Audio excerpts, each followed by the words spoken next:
네, 4월 23일 부활 주간 수요일 오늘은 부활과 미래의 현존이라는 제목으로 말씀을 좀 나누려고 합니다. 누가복음 24장에 보면 엠마오 마을로 가는 제자들의 이야기가 나옵니다. 엠마오 마을로 가는 제자들이 예수님이 부활했다는 소식을 들었지만 십자가에서 죽으신 것이 이제 이해가 되지 않고 힘들어서 그들이 이제 걸어오고 있다가 예수님을 만났죠. 16절에는 그들의 눈이 가리어져서 그인 줄 알아보지 못하거늘 예수님이 눈을 가렸습니다. 그러면서 그들이 슬픔빛을 띠고 있으니까 왜 그러냐? 그 나사렛 예수의 일인데 그 사람이 구원자인 줄 알았는데 죽어버렸다. 그리고 부활했다고 하기도 하고 잘 모르겠다. 이렇게 이제 얘기를 하니까 예수님이 미련하고 선지자들이 말한 모든 것을 마음에 더디 믿는 자들이여 그리스도가 이런 고난을 받고 자기 영광에 들어가야 할 것이 아니냐 하시고 이에 모세와 모든 선지자의 글로 시작하여 모든 성경에 쓴 바 자기에 관한 것을 자세히 설명하시니라. 성경은 그리스도 중심적으로 쓰여져 있어요. 성경의 주인공은 내가 아닙니다. 내가 성경을 통해서 어떤 삶을 살아야지. 내가 성경을 통해서 이런 인생을 살아야지. 그런 교훈집이 아니에요. 그러니까 다른 철학과 자기 개발 그리고 다른 종교 서적과는 차원이 다릅니다. 성경은 그리스도가 중심적인 거죠. 그때 자기 중심적으로 성경을 보게 되면 성경을 이해할 수 없습니다. 그래서 이 어려운 현실, 그리스도가 십자가에 죽은 현실을 그들은 이해 해석할 능력이 없었죠. 그러니까 예수님이 모세와 모든 선지자의 글로 시작하여 성경에 쓴 바를 자세하게 설명하시면서 그리스도가 이런 고난을 받고 자기의 영광에 들어가야 할 것이다라는 것을 풀어 주셨습니다. 성경을 풀어 주셨어요. 그러자 이제 그들이 예수님과 함께 식사하실 때 눈이 밝아져서 예수님인 줄 알아봤습니다. 그리고 그렇게 얘기하죠. 32 절에 보면 그들이 서로 말하되 길에서 우리에게 말씀하시고 우리에게 성경을 풀어 주실 때에 우리 속에서 마음이 뜨겁지 아니하더냐. 그래서 부활의 그리스도가 우리가 오늘도 부활의 그리스도를 경험할 수 있는 그런 방법이 있다면 그것은 말씀을 그리스도 중심적으로 읽을 때 부활의 그리스도 마음이 뜨거워지는 경험들을 할 수 있습니다. 아, 이 성경이 그리스도를 통해서 이런 구원의 역사를 이루는구나. 그 속에 내가 동참하는구나라는 그 가슴 벅찬 부활의 소망, 마지막 날의 영광스러운 소망을 가지고 오늘을 살아갈 수 있게 하는 거죠. 그러니까 부활의 그리스도를 어떻게 만날 수 있습니까? 말씀을 묵상해야 됩니다. 말씀을 묵상하고 말씀을 읽고 그리고 말씀을 공부하고 하는 하나님의 말씀의 인생을 좀 둘 때 그 말씀의 역사가 우리 인생을 이끌어가는 겁니다. 그러니까 너무 바빠서 성경 읽을 시간이 없습니다. 그거는 완전히 잘못된 주객이 전도된 거죠. 그러면 인생에서 삶의 의미를 발견할 수가 없어요. 하나님의 말씀인 진리가 우리를 이끌어가야 됩니다. 그렇지 않으면 내 생각이 내 삶을 이끌어가는 게 되는 거죠. 그래서 예전에는 유대인들은 이 세상이 끝이 나면 메시아가 오고 그다음에 오는 세상 하나님의 통치가 임하는 하나님 나라가 올 것이다 이렇게 생각했습니다. 근데 실상은 이렇게 온 게 아니라 예수 그리스도의 이 죽으심과 부활 그러니까 그리스도가 초림 성육신으로 오셨을 때 하나님의 나라가 이미 시작이 됐죠, 이 세상 안에서. 그리고 예수님이 다시 오실 때 이제 하나님 나라가 이 땅 가운데 완성될 겁니다. 그러니까 미래의 현존, 미래가 지금 여기서 시작된 거죠. 완전하지 않지만. 그러니까 그리스도의 부활이라는 것은 지금 하나님의 나라가 지금 여기서 선언되었다. 여기서 시작되었다는 것을 알려주는 그런 출발과 같은 겁니다.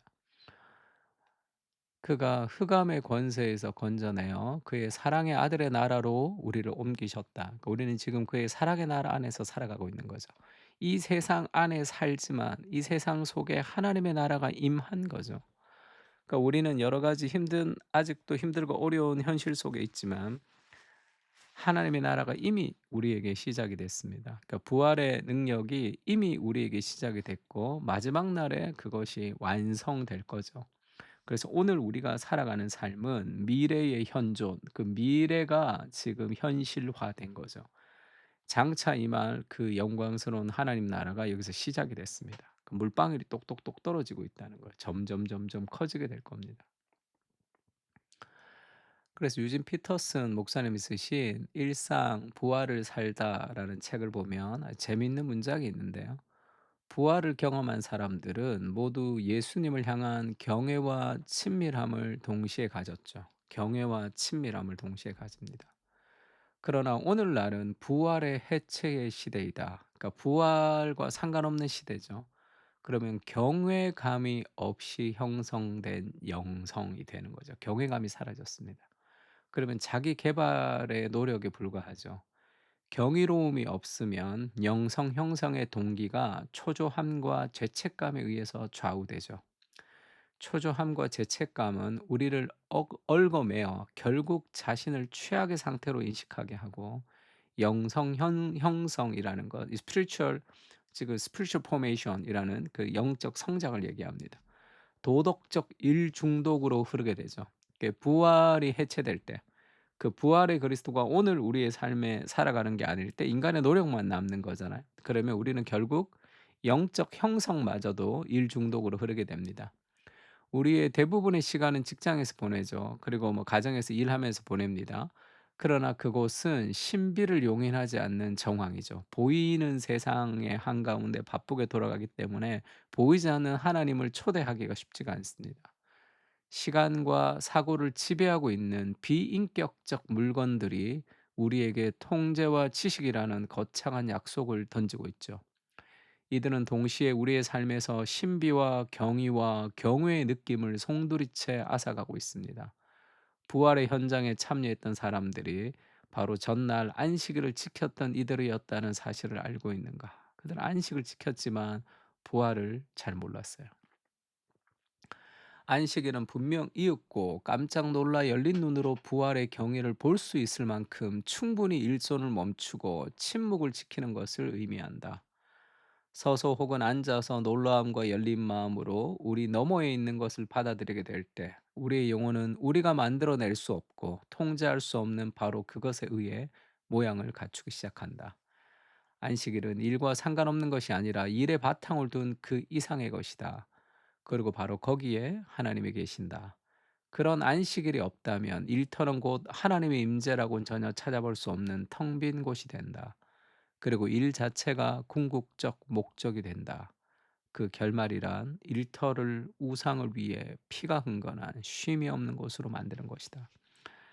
우리가 일상이 직장과 육아와 가정 생활 속에서도 그 하나님의 경외, 보이지 않는 세상이 우리 속에 와야 됩니다. 늘 하나님의 말씀을 통해서 부활의 그리스도를 경험할 수 있어야 돼요.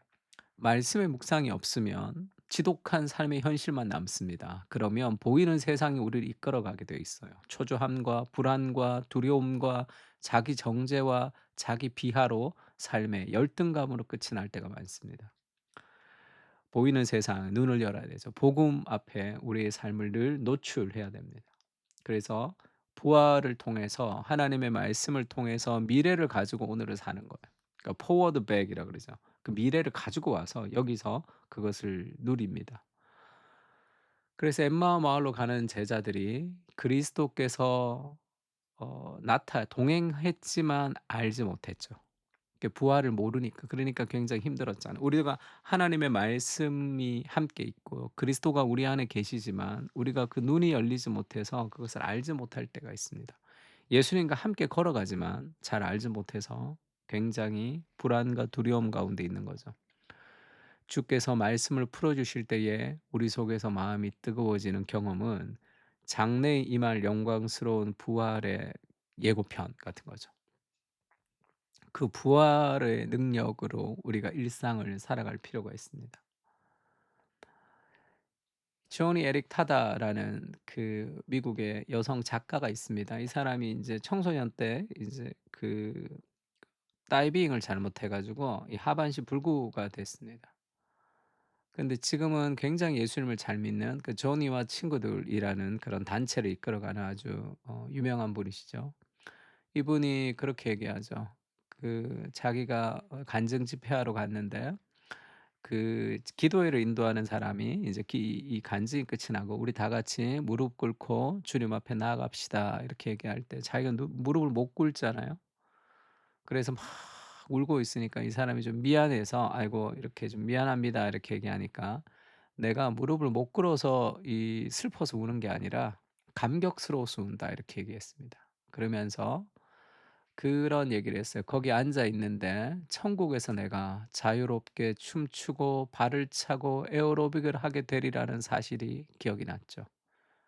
어린 양의 혼인 잔치에 초대받기 전에 내 부활한 다리로 가장 먼저 감사의 무릎을 꿇을 생각이다. 생각만 해도 영광스럽다. 예수님의 발치에 조용히 무릎을 꿇리라. 내가 그날에 이 건강한 두 다리로 부활의 그리스도를 만날 텐데 가장 먼저 주님 앞에 무릎을 꿇고 싶다. 그렇게 얘기한 거죠. 지금의 현실에서 몸을 일으키지 못하는 그 하반신 불구의 인생을 살아가지만 이 존 에릭 타다의 강연을 들으면 처음에 그렇게 시작합니다. "여러분, 제가 왜 이렇게 행복한지 여러분 아십니까?" 이렇게 물어요. 소망이죠. 부활의 소망이 오늘 우리를 살아가게 합니다. 지금은 절망스럽지만 이것은 다 터널이죠. 동굴이 아닙니다. 다 통과됩니다. 그리고 그날의 영광스러운 회복과 모든 것을 돌이키시는 그러한 날들이 있을 것이라는 완전한 회복의 날에 대한 소망이 오늘의 우리의 삶을 더 견디고 힘있게 하는 거죠. 그러니까 부활은 장래의 영광스러움을 가지고 오늘을 살아가는 겁니다. 부활은 오늘 내 삶을 살아가게 하는 힘입니다. 절망의 현실 속에서도 부활은 소망을 가지고 인내할 수 있게 합니다. 살아있는 부활의 소망으로 미래의 현존을 살아가게 하시고 어두운 시대 속에서도 소망을 잃어버리지 않는 믿음을 붙들게 하옵소서. 예수님이 다시 오실 때까지 믿음으로 살아갈 수 있도록 은혜를 부어주시고 오늘도 내 안에 살아계신 부활의 그리스도를 누리게 하옵소서. 아멘. 오늘도 우리가 말씀을 통해서 부활의 그리스도를 경험하며 살아갈 수 있게 해 주십시오. 그런 마음으로 우리 같이 한번 기도했으면 좋겠습니다. 다 같이 기도하겠습니다.